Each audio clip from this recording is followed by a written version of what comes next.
जय श्री राम, राधे राधे। स्वागत है आप सभी का मेरे चैनल में। आशा करती हूँ आप सभी स्वस्थ होंगे। तो आज हम 57वां सर्ग प्रारंभ करने जा रहे हैं। अंत तक बनिए रहेगा। कथित्वा तु दुःखार्तं सुमित्रेण चिरं सह रामेह दक्षिण कुलस्थे जगाम स्वगृहं गुहः।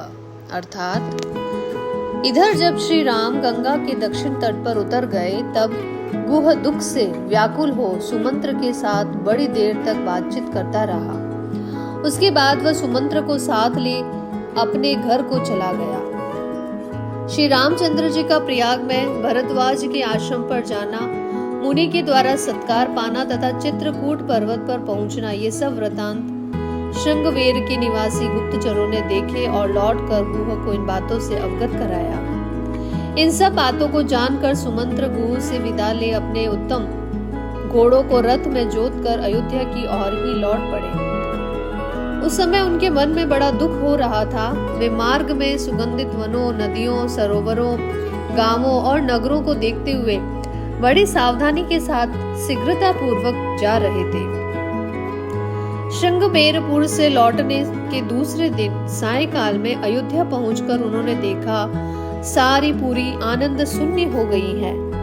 वहां कहीं एक शब्द भी सुनाई नहीं देता था। सारी पुरी ऐसी नीरव और नीरस हो गई मानो मनुष्यों से सूनी हो गई है। अयोध्या की ऐसी दशा देखकर सुमंत्र के मन में बड़ा दुख हुआ। वे शोक के वेग से पीड़ित हो इस प्रकार चिंता करने लगे, कहीं ऐसा तो नहीं हुआ कि श्री राम के विरह जनित संताप के दुख से व्यथित हो हाथी, घोड़े, मनुष्य और महाराज सहित सारी अयोध्या पूरी शोक अग्नि से दग्ध हो गई हो। इसी चिंता में पड़े हुए सारथी सुमंत्र ने शीघ्रगामी घोड़ों द्वारा नगर द्वार पर पहुंचकर तुरंत ही पुरी के भीतर प्रवेश किया। सुमंत्र को देखकर सैकड़ों और हजारों पुरवासी मनुष्य दौड़ आए और श्री राम कहाँ है ये पूछते हुए उनके रथ के साथ साथ दौड़ने लगे। उस समय सुमंत्र ने उन लोगों से कहा, सज्जनों में गंगा जी के किनारे तक श्री रघुनाथ जी के साथ गया था। वहां से उन धर्मनिष्ठ महात्मा ने मुझे लौट जाने की आज्ञा दी, अतः मैं उनसे विदा लेकर यहाँ लौट आया हूँ। वे तीनों व्यक्ति गंगा के उस पार चले गए। यह जानकर सब लोगों के मुख पर आंसुओं की धाराएं बह चली। अहो हमें धिक्कार है, ऐसा कहकर वे लंबी सांसें खींचते हुए और हा राम की पुकार मचाते हुए जोर जोर से करुण क्रंदन करने लगे। सुमंत्र ने उनकी बातें सुनी। वे झुंड के झुंड खड़े होकर कह रहे थे, हाय निश्चय ही हम लोग मारे गए, क्योंकि अब हम यहाँ श्री रामचंद्र जी को नहीं देख पाएंगे। दान, यज्ञ, विवाह तथा बड़े बड़े सामाजिक उत्सवों के समय अब हम सभी धर्मात्मा श्री राम को अपने बीच में खड़ा हुआ नहीं देख सकेंगे। अमुक पुरुष के लिए कौन सी वस्तु उपयोगी है, क्या करने से उसका प्रिय होगा और कैसे किस वस्तु से उसे सुख मिलेगा इत्यादि बातों का विचार करते हुए श्री रामचंद्र जी पिता की भांति इस नगर का पालन करते थे। बाजार के बीच से निकलते समय सारथी के कानों में स्त्रियों के रोने की आवाज सुनाई दी, जो महलों की खिड़कियों में बैठकर श्री राम के लिए ही संतप्त हो विलाप कर रही थी। राजमार्ग के बीच से जाते हुए सुमंत्र ने कपड़े से अपना मुंह ढक लिया। वे रथ लेकर उसी भवन की ओर गए जहां राजा दशरथ मौजूद थे। राजमहल के पास पहुंचकर वे शीघ्र ही रथ से उतर पड़े और भीतर प्रवेश करके बहुत से मनुष्यों से भरी हुई 7 ड्योढ़ियों को पार कर दिया। धनियों की अट्टालिकाओं, 7 मंजिले मकानों तथा राजभवनों में बैठी हुई स्त्रियां सुमंत्र को लौटा हुआ देख श्री राम के दर्शन से वंचित होने से दुख से दुर्बल होकर हाहाकार कर उठी।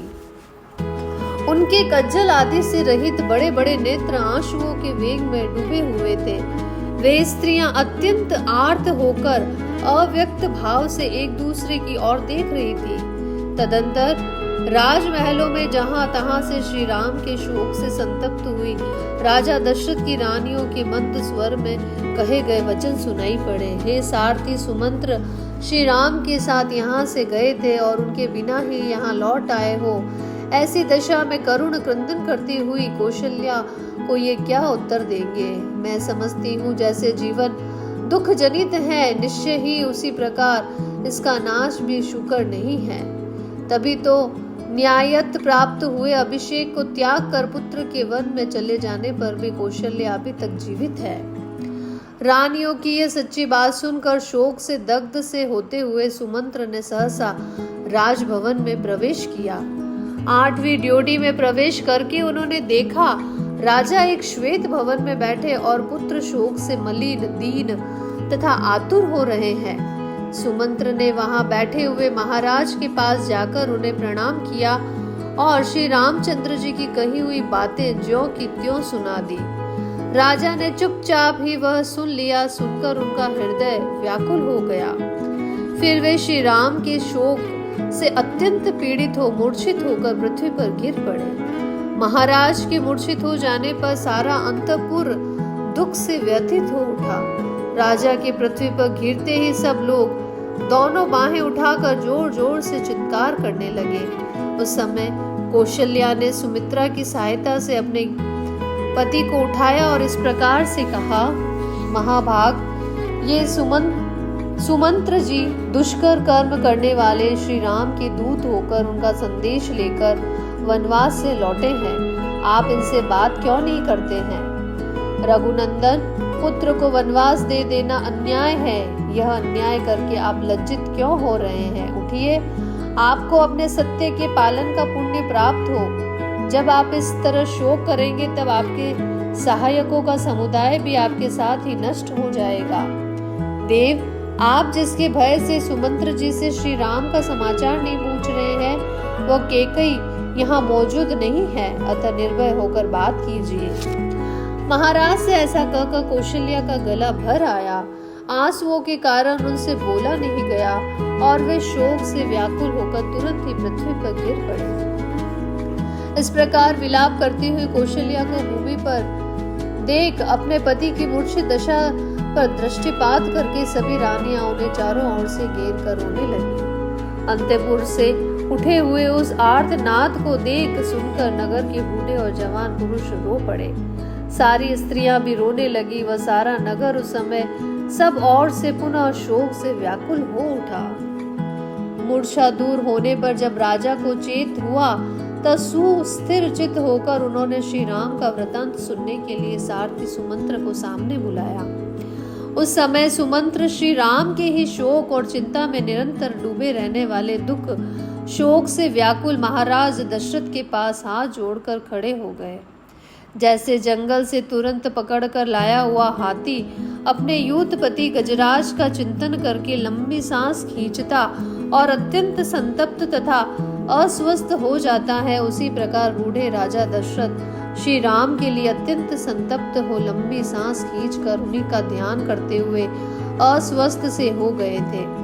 राजा ने देखा सारथी का सारा शरीर धूल से भर गया है। वह सामने खड़ा है, उसके मुख पर आंसुओं की धारा बह रही है और वह अत्यंत दीन दिखाई देता है। उस अवस्था में राजा ने अत्यंत आर्त होकर उनसे पूछा, सूत धर्मात्मा श्री राम वृक्ष की जड़ का सहारा ले कहाँ निवास करेंगे? जो अत्यंत सुख में पले थे वे मेरे लाडले राम वहाँ क्या खाएंगे? सुमंत्र, जो दुख भोगने के योग्य नहीं है उन्हें श्री राम को भारी दुख प्राप्त हुआ है। जो राजोचित सैया पर शयन करने योग्य है वे राजकुमार श्री राम अनाथ की भांति भूमि पर कैसे सोते होंगे? जिनके यात्रा करते समय पीछे पीछे पैदल रथियों और हाथी सवारों की सेना चलती थी, वे ही श्री राम निर्जन वन में पहुंचकर वहां कैसे निवास करेंगे? जहाँ अजगर और व्याघ्र, सिंह आदि हिंसक पशु विचरते हैं तथा काले सर्प जिनका सेवन करते हैं, उसी वन का आश्रय लेने वाले मेरे दोनों कुमार सीता के साथ वहां कैसे रहेंगे? सुमंत्र परम सुकुमारी तपस्विनी सीता के साथ वे दोनों राजकुमार श्री राम और लक्ष्मण रथ से उतरकर पैदल कैसे गए होंगे?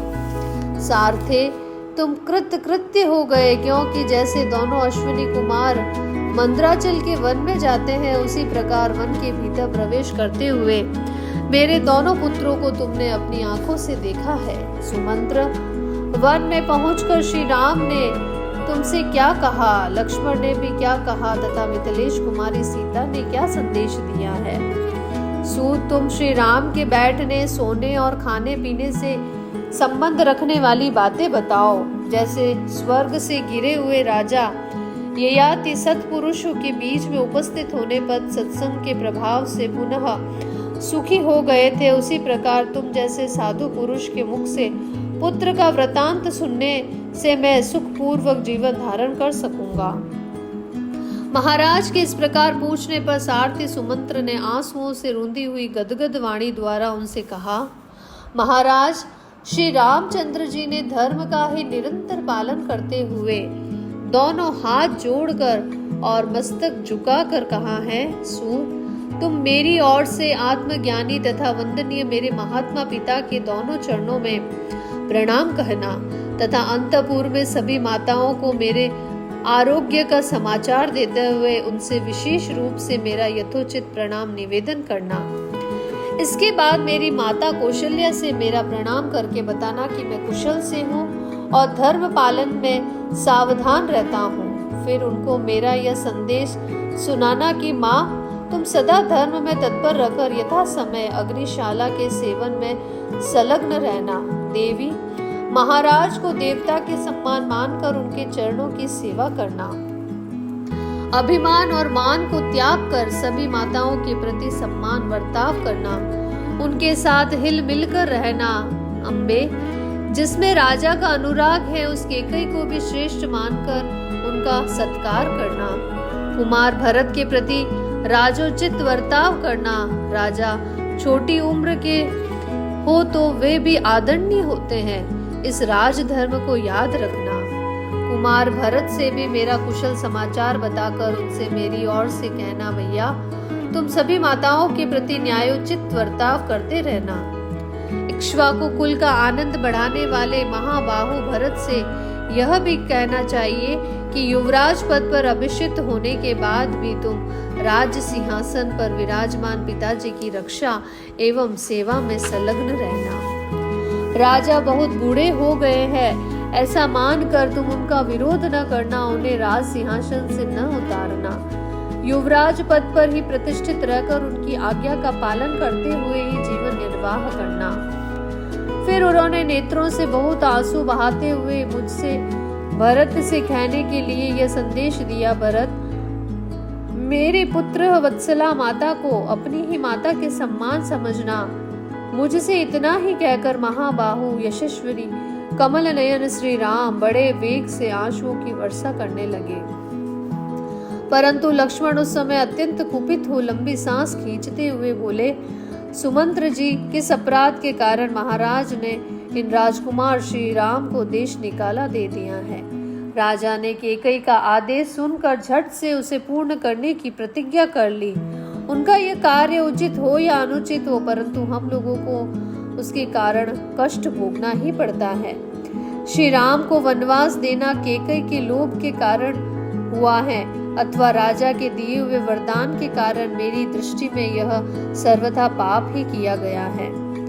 यह श्री राम को वनवास देने का कार्य राजा की स्वेच्छा चारिता के कारण किया गया हो अथवा ईश्वर की प्रेरणा से, परंतु मुझे श्री राम के परित्याग का कोई समुचित कारण नहीं दिखाई देता है।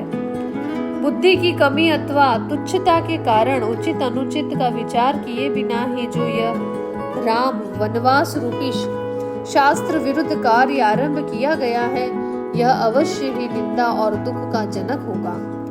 मुझे उस समय महाराज में पिता का भाव नहीं दिखाई देता है। अब तो रघुकुल नंदन श्री राम ही मेरे भाई, स्वामी, बंधु बांधव तथा पिता हैं, जो संपूर्ण लोगों के हित में तत्पर होने के कारण सब लोगों के प्रिय हैं। उन श्री राम का परित्याग करके राजा ने जो यह क्रूरतापूर्ण पाप कृत्य किया है, इसके कारण अब सारा संसार उनमें कैसे अनुरक्त रह सकता है।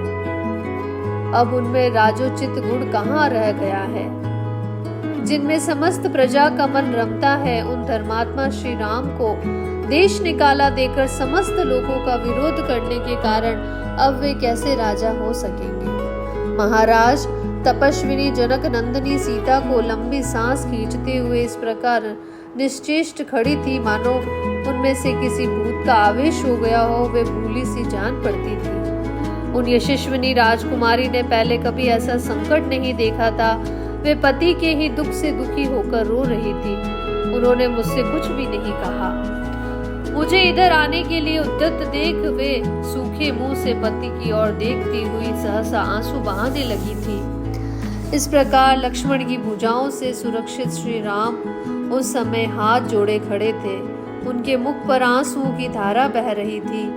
मनस्विनी सीता भी रोती हुई कभी आपके इस रथ की ओर देखती थी और कभी मेरी ओर देखती थी। इस प्रकार से आर्ष रामायण आदि काव्य के अयोध्या कांड में 58वां सर्ग जो है वो पूरा होता है। कल हम आगे का सर्ग प्रारंभ करेंगे। आगे के सर्ग में सुमंत्र द्वारा श्री राम के शोक से जड़ चेतन एवं अयोध्यापुरी की दुरवस्था का वर्णन तथा राजा दशरथ का विलाप किया गया है। तो कल के हम इस सर्ग में श्रवण करेंगे। धन्यवाद। आपका दिन मंगलमय हो।